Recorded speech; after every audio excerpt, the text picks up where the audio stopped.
ongoing thing with your online brand, which is essentially, there was a wonderful TED talk. I recommend it. It's a woman who is she's a postdoctoral professor of cyborg anthropology, which is because she basically reckons the fact that we're all cyborgs now because we have this online part of our personality, of our character. We have to update it, maintain it. So what you look like to employers. Now, some employers will look at your Facebook and look at the pictures of, you doing that beer bong or whatever, and they'll go, oh, wow, these guys are really cool. Or they'll look at it and go, you're an ass and I'm not going to employ you. That's entirely up to you whether that's sort of the stuff you want about yourself online. But the stuff that you do want, visible and so on, consistent, make sure that you work on it and that you keep working on it.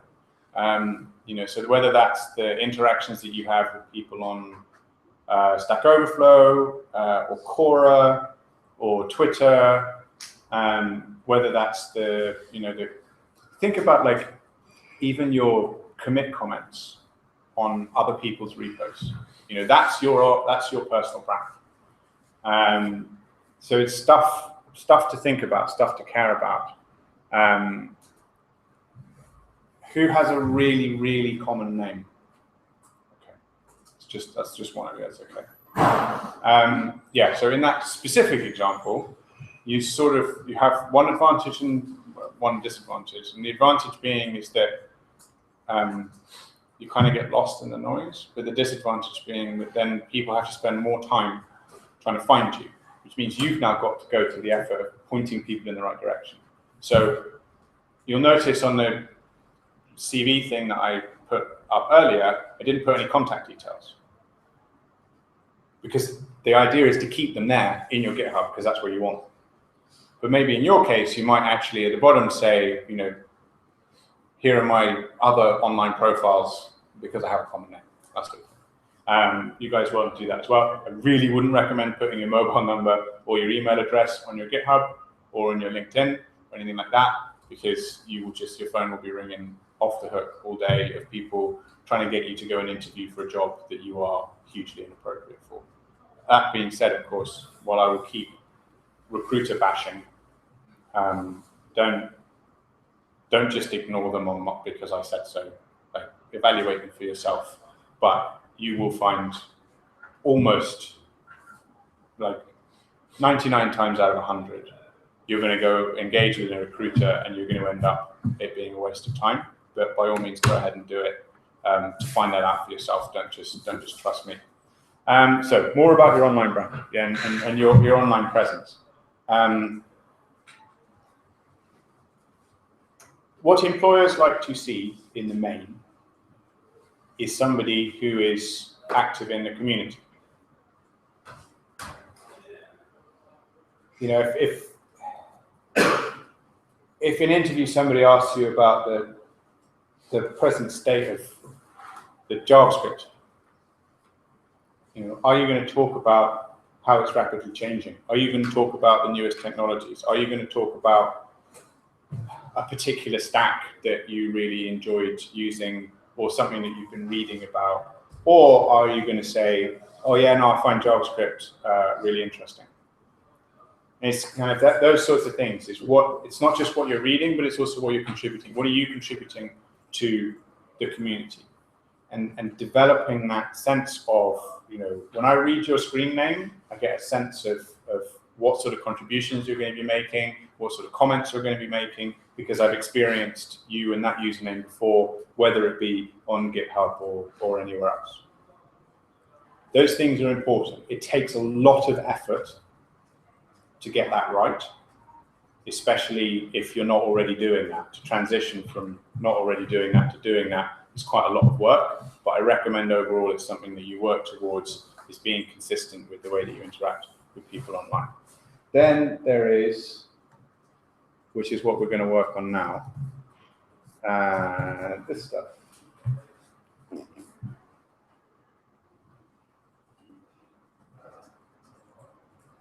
So, this was written by Ruben. you may have noticed that Ruben has quite an extreme way of expressing things. It's very much like, you have to do it like this at 100%. So take that into account when you read this. But basically what it says is, here's a whole load of stuff to do to make your GitHub look attractive to employers. The reason for this is because that's mainly what they're going to be looking at, but also these are good habits to get into. I mentioned earlier the READMEs. READMEs are really where you sell the content of your repos. In the future, you will write READMEs, you will write READMEs for people who might want to fork your code or contribute to it or anything like that. For the next few weeks, please rewrite your READMEs to talk about the things that you learned, the approaches that you took, if you used any particular design patterns, if you used any particular methodologies, if there was a particularly big bug that you got stuck on, talk about it. Don't go on at length, make sure it's a nice compact thing for people to read. But pick out your 3 or 4 repos that you're super proud of, or projects that generally, whatever it is that you're working on, stuff that you're proud of, and make sure that when I'm as an employer, I come along and I look at that, I understand what that means about you. One of the biggest difficulties of hiring a Makers Academy graduate is that 90% of your GitHub is exactly the same as every other Makers Academy graduate, particularly in your cohort. Whether it's Battleships or it's Tic-Tac-Toe, it's the same damn code over and over again. And I want to see, as an employer, I want to see something unique, something interesting. And really, the only way you're going to do that is not in the code. You're going to do that in your READMEs where you talk to me about your learning experience or the approach that you took or how incredibly easy it was. Oh my God, I found Battleships so super easy. Come on, that's it. That's you. That's the person that you're putting across. But also, you can't quite see that. That's going the wrong way. Please ignore the order. This is not order of importance. Unfortunately, I didn't say that to the last cohort, and someone spent 4 days adding code climate ratings onto all their repos. No, that's kind of missed the importance there, but that was our fault. Yes, please ignore the order in which these things come. Pick out those 3 repos that are the best. Get your mates to star them so they move up to the top of the list. Show them off. Refer to them in your CV. Refer to them in your cover letter. Point people towards them. Use them as the tokens to buy your way into a job because you don't really have much else. But make sure that when I am engaging with that, I can't show you any particular examples, but make sure that your code, like indentation, for God's sake, check your indentation on GitHub. It's amazing. Even professionals, like superb professionals, do occasionally mess this up. It's really straightforward stuff, really basic stuff, and it's like checking for spelling and grammar mistakes on your CV. If you don't do it, there's a lot of stuff you say about yourself just by not paying attention to that, and it's the same with this. Then there's the next layer, which is, do you go back and redo some of the code so that it looks better? Or do you do a tech test, or do you do an interview? And so we will be having a lot of conversations around prioritization. Do I continue learning? Do I go back and make the stuff that I did that employers are looking at look better? Do I make sure that I nail this tech test? Because when people are looking at my GitHub, really actually what they're looking for is my personality and my previous work experience and how I brought that into code, all those sorts of different things. Those are all, unanswerable questions, and it's all entirely personal and dependent on your situation. Also, with the cleaning of the GitHub, don't take too much time over it. Don't obsess over it. Just make sure that some of those, and at some point, I will update this. In the meantime, please ask either myself or the coaches, like, what's the important stuff to be getting on with cleaning my GitHub.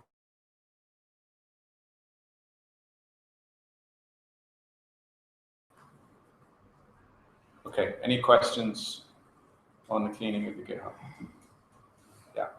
Do we want to remove sort of like really old ones that might not show a lot of skill? My sort of fear is that, you know, some potentially if we're getting a job on our own and they're not familiar with Makers, look at a GitHub and say, well, look at what happened 3 months ago and it's awful. Mm-hmm. How can that person possibly be good enough now?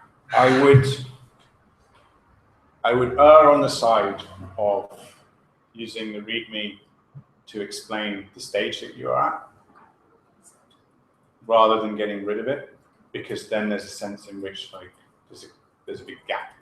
I don't know if your commits disappear if you get rid of a repo as well. So yeah, so then you want to keep it green all the way along. And that's another thing, by the way, guys, is whilst I keep talking about all of this stuff, there is a sense in which really the most important thing to be getting on with is just keep coding. You know, there's a little bit of a break today and tomorrow, but Wednesday, I'm going to give you a tech test and you're going to be working on it. Well, Tanstack is going to give you a tech test. You're going to be back in, getting on with it, and committing every day, because that's really valuable. And all of this stuff is just the finesse. It's the bit that gets you the interview, and then in the interview, we'll do some interview prep, but really that's just whether you fit with that company.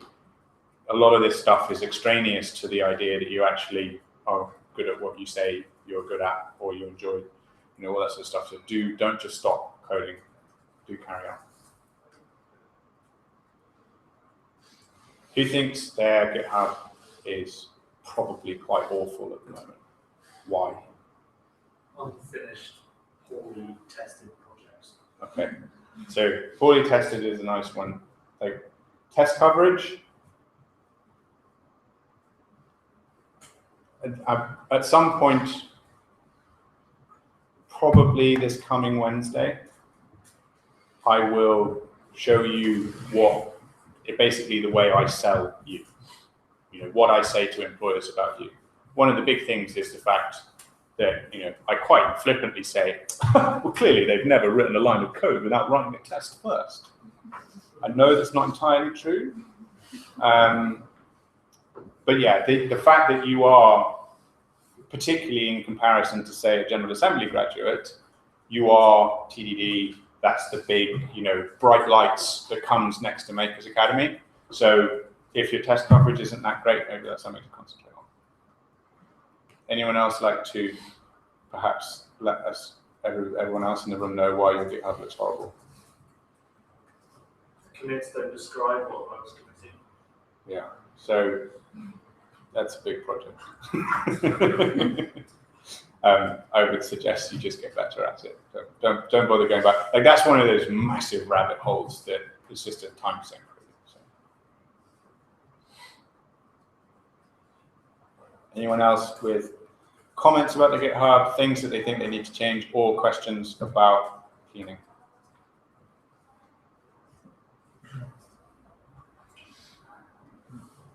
Maybe having unfinished projects, but I think you already mentioned it, right? Yeah, the unfinished projects, it's entirely up to you whether you go back and you finish them.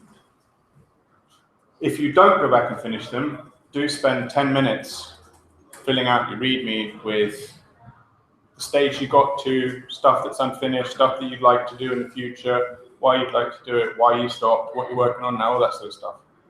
Give some flavor to it. The worst thing in the world is for me, who has never met you, to look at your GitHub, find a whole load of stuff that's unexplained, and now I've got to make assumptions about like why you stopped that project, everything. Number one rule, absolute number one rule with CVs, job applications, interviews, online presence, personal brand, everything, all of this, is you have to put in the effort to make it easy for the employer. You make it easy for the employer to very quickly, clearly understand you and understand why you're right for that job. not any job, that job. And it's your responsibility and your effort that makes it easy for them. And tomorrow we'll have a look at the dual responsibility in interview, but when it comes to particularly applications, it's your responsibility to make it easy. Has anyone ever hired someone? Has anyone ever looked at CVs? Okay, a couple of you. Oh no, nearly half of you. So you guys know that as you're flicking through CVs, it's very, very easy to miss the good ones, because most of the time you're looking for a reason to say no, not a reason to say yes. So don't give people a reason to say no, give people a reason to say yes, which doesn't mean using pink paper and walking ants. Does anyone actually remember walking ants? So text is a thing in Word where you select text and then you say walking ants, and it does like a dotted line that moves around and it looks like walking ants around the outside. People would use that to draw attention to, you know, their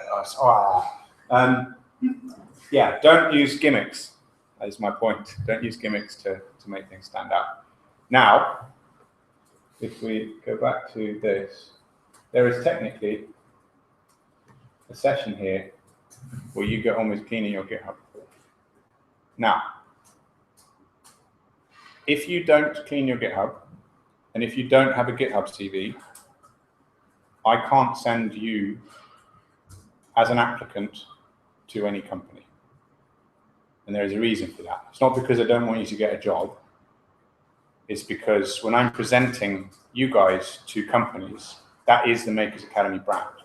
So A, I'd like you to be proud of the stuff that I'm sending, but B, I need to be proud of it too.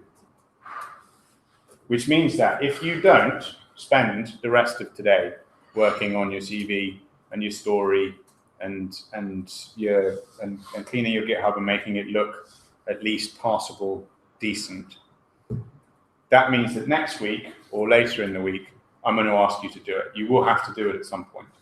So it's probably better to do it today. I mean, unless you've got something pressing otherwise. You don't have to finish it. Don't worry about finishing it. Just get a first version out that looks decent, and then you can iterate on it. And you know, we'll check in next week and following week, and we'll keep coming back, and we'll keep getting get feedback from your peers, not just from me. You know, I'm one person. That's a lot of people coming in, get feedback from everyone else. Go and research. Go and look it up. You know, in the same way as you're learning to code, and you go and use the internet, you go and use your peers and all that sort of stuff. This is now learning how to get a job as a junior developer. Go and do your own research. Come back to me and say, hey, Will, you told me that this thing was right, and the rest of the world says this is wrong. Why is that? And I'll try and justify my position.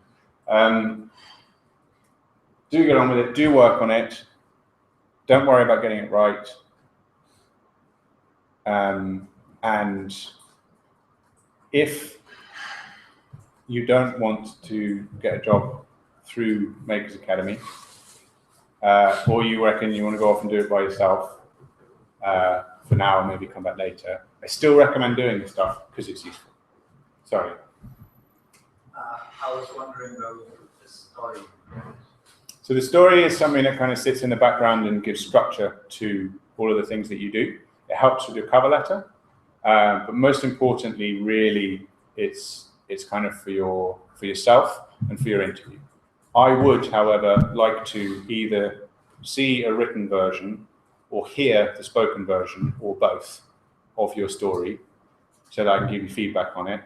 But also because I now need to get to know you really well. So one of the things in the future that we will be implementing is that you as students would have seen a lot more of me and got to know me, and I would have seen your development and so on. Just haven't been able to do that because we had previously split that into two people's jobs. So over the next couple of weeks, please make as much effort as you can to explain to me the uniqueness of you and why you're interesting and valuable to an employer and all that sort of stuff.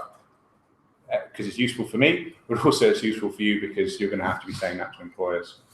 So we'll do some mock interviews on Wednesday afternoon. I probably won't be able to get you all in. So if anyone feels like, oh, you know, I'm going to wait a couple of weeks before I start applying for jobs, then maybe let's not do mock interviews on Wednesday. I'm just asking because I think they are just waiting long. The chronological approach would be the best one to write something good. Yeah, but that, yeah, again, with all of this, same with cover letter, same with writing a letter to your mother. Write it long first, and then shorten it, cut it down. The thing about the story is that as you hit those points that you think are important now, when you read the story back and when you say it to other people, you'll realize that there are things that aren't actually important, and you'll be able to condense it and get the essence of it.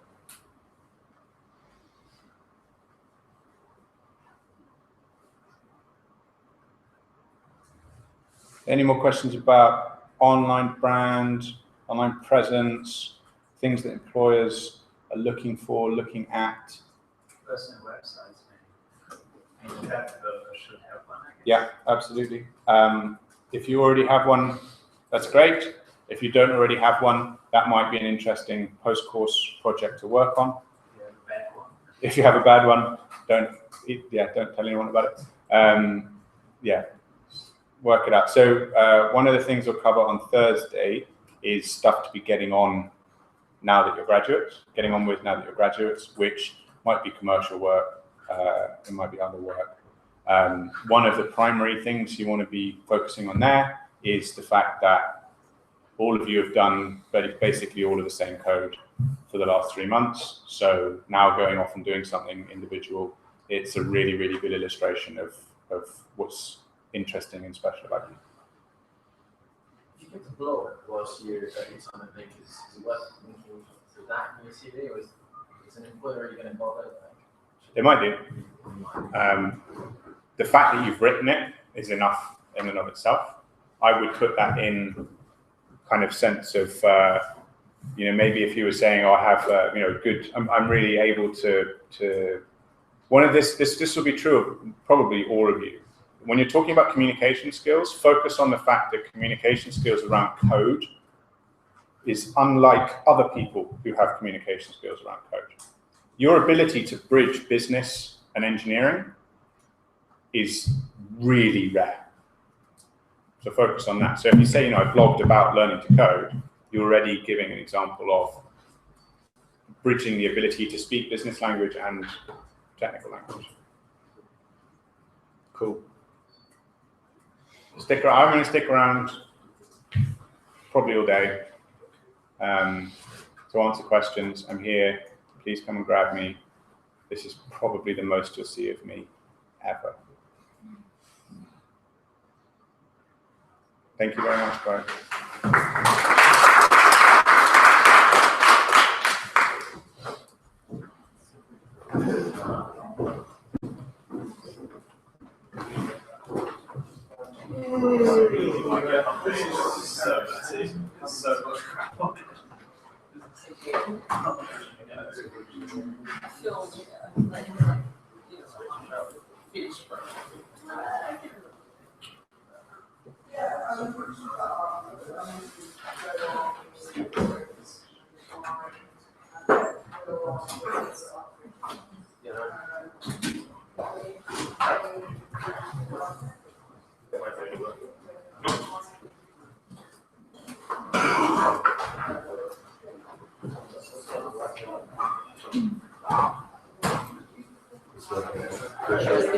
Your charger for the comments?